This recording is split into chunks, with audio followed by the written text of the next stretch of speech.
La Commission électorale nationale autonome Sénat reçut depuis cette nuit les cantines venant de différentes circonscriptions électorales.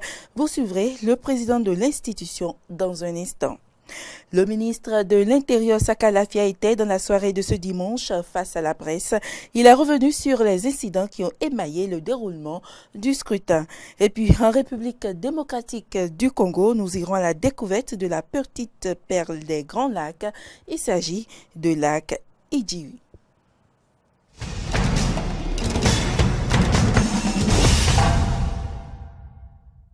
Mesdames, Messieurs, bonjour et merci de nous rejoindre pour ce point de l'actualité. Le vote et le dépouillement relatif au scrutin législatif du 28 avril 2019 étant fini au siège de la Commission électorale nationale autonome. On procède depuis la nuit de ce dimanche à la réception des cantines contenant les documents électoraux. Le président de la Sénat, Emmanuel Tiendo, s'est prononcé sur le déroulement du scrutin et les irrégularités enregistrées. Il est au micro d'Aristide Setti et Damien Pedro. C'est difficile à la Sénat de faire le point, dans la mesure où vous savez que le code électoral nous oblige à recevoir les résultats physiques des coordonnateurs d'arrondissement. Or, ces coordonnateurs d'arrondissement sont répartis sur l'ensemble du territoire national et il y en a par exemple qui doivent arriver de Malanville, de Porga, de Karimama. Je ne peux donner aucun chiffre, puisque c'est des chiffres épars. On ne les a pas encore agrégés pour savoir tel parti a eu tant, tel autre parti a eu tant. Je vous demande de prendre patience. Peut-être que d'ici demain matin, nous aurons ces résultats et on pourra vous donner des indications beaucoup plus précises. Si je ne suis pas informé, ça veut dire qu'il n'y a plus de Sénat.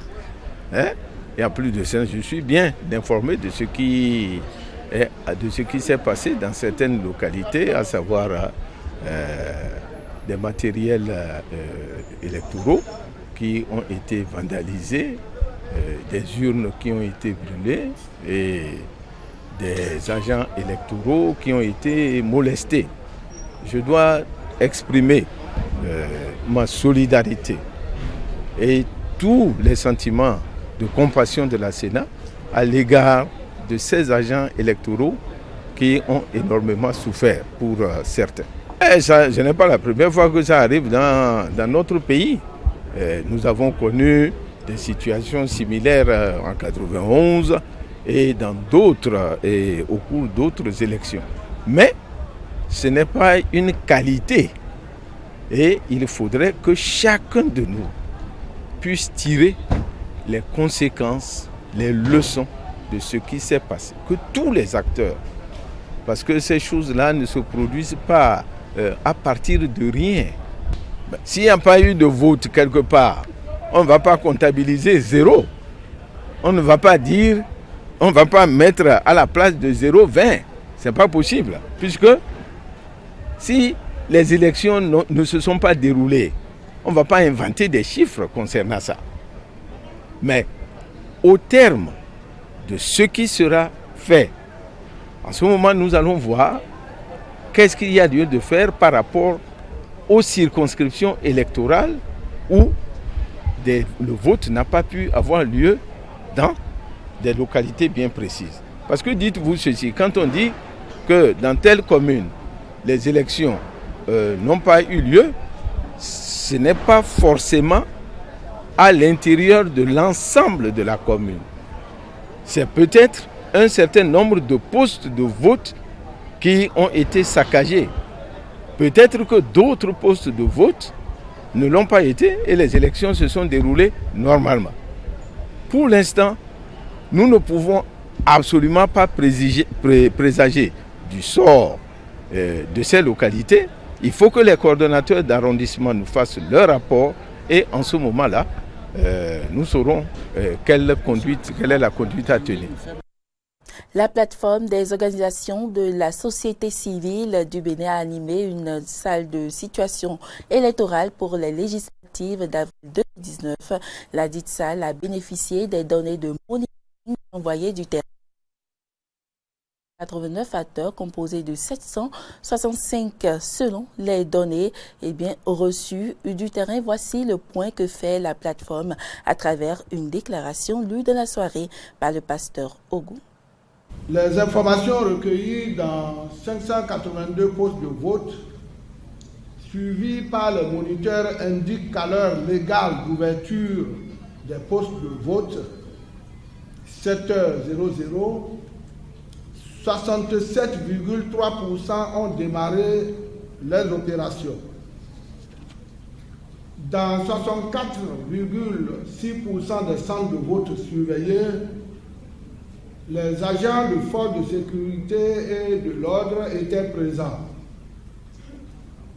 Les conditions d'ouverture ont été les moins satisfaisantes dans le plateau, 59%,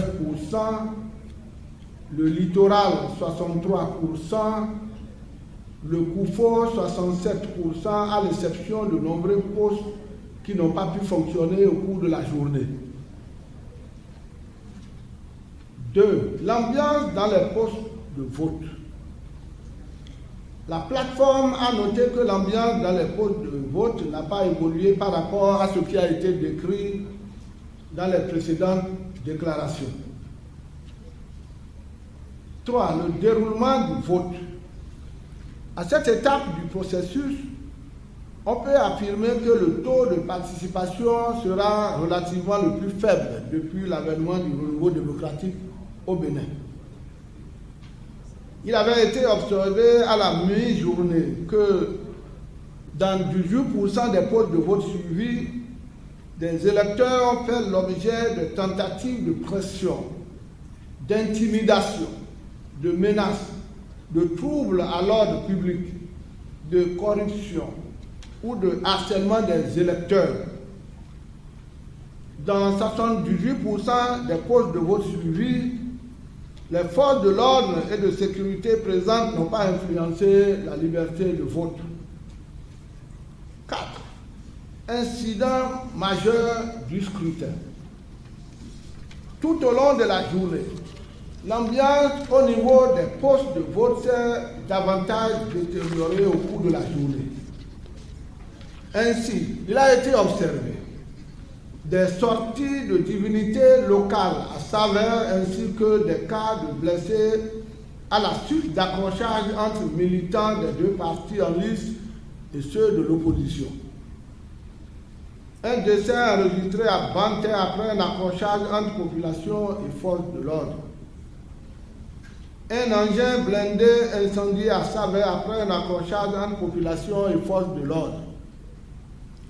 Un capitaine de l'armée pris en otage à Saveur. Les populations ont exigé et obtenu en échange de sa libération celle de 8 civils arrêtés ce matin.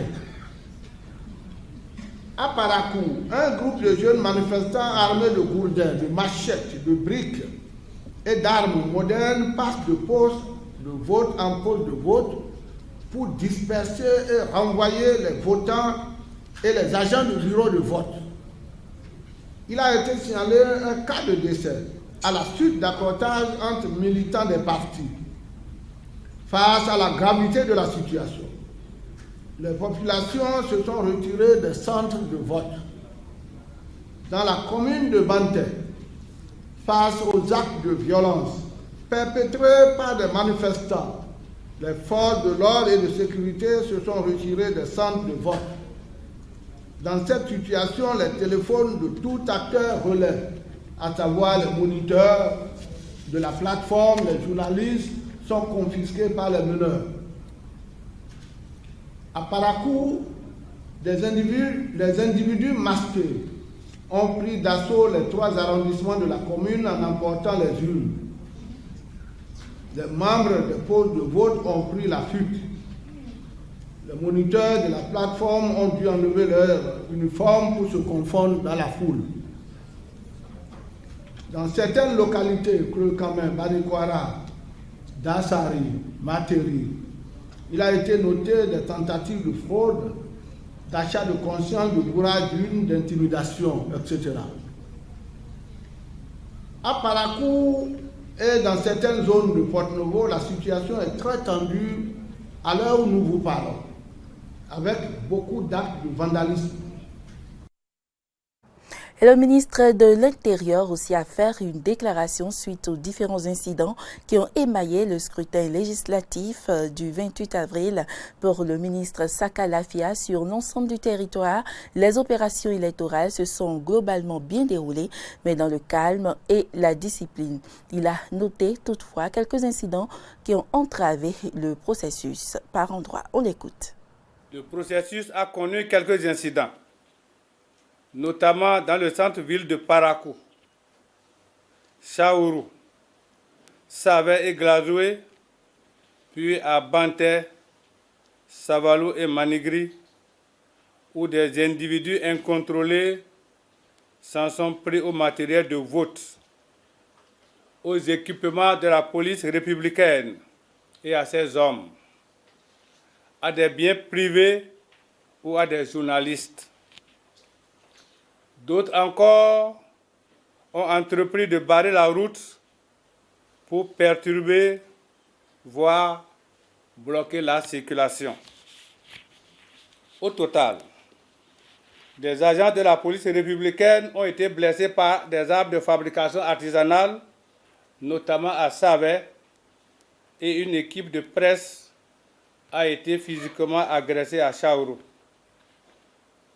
Néanmoins, il est à signaler qu'aucune perte en vie humaine n'est à déplorer. Par ailleurs, diverses menaces proférées via les réseaux sociaux, notamment à l'endroit des citoyens qui se rendaient aux urnes, ont visiblement eu l'effet de dissuader certains électeurs d'aller accomplir leurs devoirs civiques. Face à cette situation, et même lorsqu'elles ont fait l'objet de provocations manifestes, les forces de sécurité publique et de défense ont veillé scrupuleusement au maintien de l'ordre et à la protection des citoyens. Avec un professionnalisme avéré, elles ont fait face aux incidents survenus, tenant pour scrupule de ne blesser personne, et ont garanti la sécurité à tous ceux qui sont allés voter. C'est pourquoi je veux ici souligner la maturité de notre peuple, le peuple béninois, et féliciter chaleureusement nos forces de défense et de sécurité pour leur sens de devoir et de patriotisme. Aussi, voudrais-je rassurer l'opinion que les auteurs et commanditaires des actes de vandalisme, de violence et de barbarie répertoriés seront poursuivis et sanctionnés avec la dernière rigueur, conformément aux lois de la République. Les élections ont eu lieu dans la 5e circonscription électorale sans incident. Une équipe de reportage de votre télévision a parcouru les communes d'Alada, de Tofor, de Tori et d'Ouida pour nous faire le constat. Suivez ce reportage de Laurent Toninkes. Les élections législatives dans la 5e circonscription électorale ont eu lieu sans incident. Tous les bureaux de vote ont ouvert autour de 7 heures. Ici, au complexe scolaire de Sékou Centre, dans le village de Yahoué, arrondissement de Sékou, dans la commune d'Alada, les bureaux ont ouvert à 7h15. L'honorable Lucien Rouimbo, tête de liste de l'Union progressiste dans cette circonscription électorale, s'y est présenté à 7h38 pour accomplir son devoir. Dans les centres de vote de l'école maternelle de Togoudo, de la maison des jeunes d'Alada et même de l'EPP de Renvi-Devor, les bureaux de vote ont très tôt ouvert, mais jusqu'à 9h, pas d'affluence. Pour le moment, beaucoup ne sortent pas.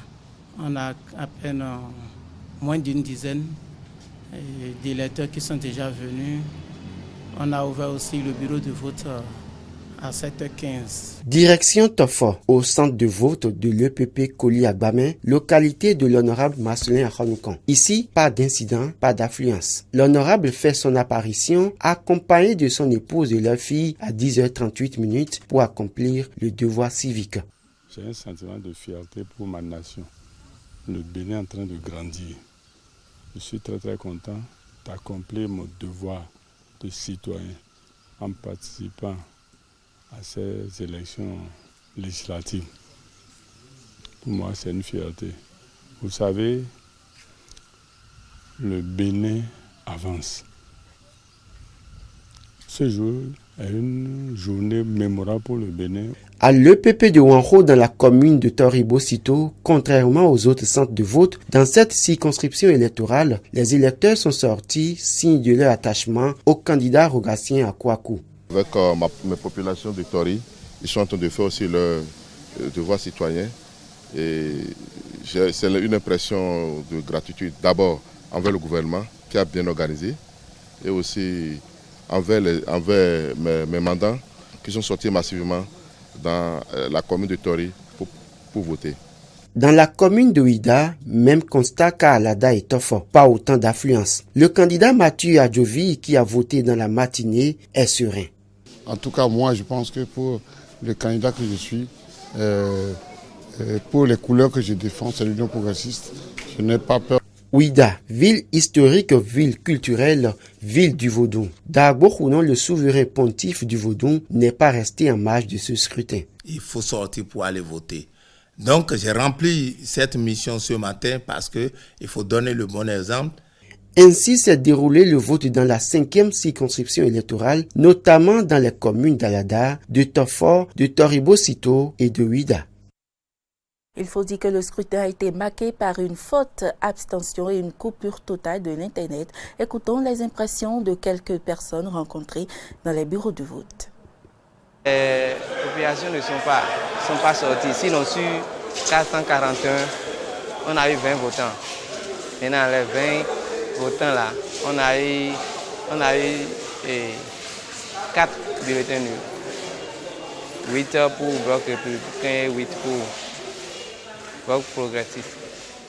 Et bon, en tout cas, grâce à Dieu, ça s'est bien passé quand même. Depuis le matin, j'ai parcouru environ 5 bureaux de vote. Mon constat est que la population n'est pas sortie du tout. J'ai aimé ces réformes, ils travaillent. Moi, je suis à Porto-Novo. Ce qu'il fait à Porto-Novo, c'est bien. J'ai aimé ça. Et en 2021, moi, je votais pour lui. Il fait bien, mais comme il exclut les gens, les opposants, je n'ai pas aimé. C'est pourquoi je ne suis pas parti voter. En fait, c'est le... Rendons-nous à présent dans les départements du Mono et du Koufo, dans la 11e circonscription électorale. C'est l'école primaire publique d'Agouhoué-Balimé, dans l'arrondissement d'Adjantimé et au centre des jeunes de Koulekamé que les candidats Oswald Omeki et Gérard Benochi ont voté, suivant leurs impressions après le vote au micro de Jonas Bouti. Le choix des personnes qui doivent nous représenter au Parlement pour légiférer, contrôler l'action gouvernementale est un événement majeur. Et donc, je pense qu'il est du devoir de tout citoyen de venir voter pour choisir le candidat, le parti qui lui convient et qui lui semble à même de mieux représenter et défendre ses intérêts. J'ai eu le bonheur de participer à une campagne électorale apaisée. Et c'est pour moi l'occasion de remercier tous les acteurs politiques de manière globale pour le calme, la paix qu'on a observé pendant la campagne électorale. À chaque fois qu'on a l'occasion d'accomplir son devoir civique, c'est un bonheur immense. Et je viens d'accomplir le mien. Vous-même, vous avez constaté, l'atmosphère, l'ambiance est calme, ce qui augure d'une sérénité. Toute chose qui démente fortement tous les propos belliqueux et des appels à la rébellion, au soulèvement. Tout ce qui a été dit, vous avez vu que nos populations sont plus matures que cela. Elles n'ont pas suivi ça. Respectivement au poste de vote numéro 1 de l'EPP à Zové Centre et au poste de vote numéro 2 de l'EPP Tokame Montou à Lantak, Bruno Amoussou, président du parti Union Progressiste, et le préfet du Koufo, Christophe Mengbedji, ont voté pour les législatives de ce dimanche. À la fin de leur vote, ils nous ont livré leurs impressions au micro de Jonas Bouti. C'est toujours un acte de responsabilité que de voter, c'est-à-dire d'aller mettre un bulletin dans l'urne et en l'occurrence de choisir les personnes qui pendant 4 années vont parler et décider au nom du peuple dans certaines matières, comme le prévoit notre Constitution. Donc ce n'est pas un acte banal. C'est pour ça qu'il faut l'accomplir avec beaucoup de gravité. C'est ce que je viens de faire. Je viens de participer à la célébration de la démocratie. C'est une fête. C'est une fête que d'avoir à choisir les représentants du peuple, ceux qui doivent voter les lois et sérieusement contrôler l'action du gouvernement. Et le devoir revient à chaque citoyen, à chaque Béninois, à chaque Béninoise, de sortir pour aller faire jouer ce rôle-là. L'actualité hors du Bénin à présent, groupe armé, massacre de civils, viol des femmes, corruption. Il existe un havre de paix dans l'est de la République démocratique du Congo, l'île Idjouï, au cœur d'une des plus belles destinations de l'Afrique, la région des Grands Lacs. Reportage. À 1h30 de bateau de Goma, sur le lac Kivu, l'île congolaise d'Idjouï est un petit paradis naturel en face du Rwanda. C'est aussi le seul endroit de la région épargné par les milices armées qui tuent, pillent et violent ailleurs dans le Kivu. Des pionniers se sont lancés dans l'aventure du tourisme écologique et solidaire, comme Luc et son épouse Espérance, qui s'apprêtent à construire de nouvelles chambres d'hôtes sur cette plage isolée. Le potentiel de l'île d'Idjouï est énorme. Vous grimpez sur les sommets de l'île, vous êtes à plus de 2500 mètres. Vous avez des vues sur le lac Kivu, du côté congolais, des vues sur les côtes rwandaises. En attendant les touristes, qui préfèrent encore le Rwanda, Idjouï vit de la récolte et la vente de son café. La coopérative locale achète des cerises de café à 2300 producteurs. Les petits métiers, comme ici le triage des graines, donnent du travail aux insulaires, dont 240 anciens miliciens, démobilisés au fil des ans. Auparavant, nos parents ils allaient au Rwanda pour y vendre les cafés. Mais dès qu'on s'est organisé en coopérative, on a réussi un marché local ici chez nous. Autre fierté d'Idjouï, ces ananas aux formes généreuses et gorgées de sucre. Leur récolte est assurée par une association de femmes dirigée par l'épouse du chef coutumier. Oranges, patates douces, bananes, l'île est une corne d'abondance isolée au cœur du lac Kivu. Un isolement qui a un coût. Ici, pas de réseau électrique et le Wi-Fi vient à peine d'arriver il y a 3 ans. C'est des hôpitaux, des hôtels, des auberges qui sont connectés à l'Internet toute la journée. Et les soirs, le Wi-Fi est gratuit pour le reste de la communauté. Une communauté qui compte 200 000 habitants, dont une vaste majorité de jeunes. Certains rêvent de devenir guides touristiques. Encore faudrait-il que la RDC, comme le Rwanda, assouplisse sa politique de visa. Mesdames et messieurs, nous recevons dans cette édition l'honorable Claudine Prudencio. Honorable Claudine Prudencio, bonjour. Bonjour, madame la journaliste. Honorable Claudine Prudencio, en dépit de l'injustice qui a été faite à votre parti, vous n'avez pas eu de cesse d'appeler à la culture de la paix et au respect de la personne humaine. Mais vous n'êtes pas sans savoir que les Béninois ont voté hier, dimanche 28 avril, dans une atmosphère difficile, en ce jour sensible. Eh bien, qu'avez-vous à dire aux citoyens béninois? Merci, madame la journaliste. Vous avez bien fait de rappeler que notre parti a eu un traitement qui nous a frustrés. Vous savez, pour moi, la paix est au-dessus. Dans la violence, il n'y a pas élection, il y a élection pour personne. C'est fort de cela que nous avons à plusieurs reprises lancé des appels à la culture de la paix. Et j'ai demandé moi-même personnellement de voter hier. Et j'ai demandé à mes militants d'aller voter également. Donc, ils ont seulement voté selon leur conscience, autrement. Et j'ai insisté qu'il n'y ait pas de violence. Et vous avez constaté au cours de ma constitution, il n'y a effectivement pas de violence. Nos militants qui sont tous les dangers du territoire, je suis en train de les appeler. Je n'ai pas encore eu la majorité qui m'attend, mais je crois qu'ils vont voter.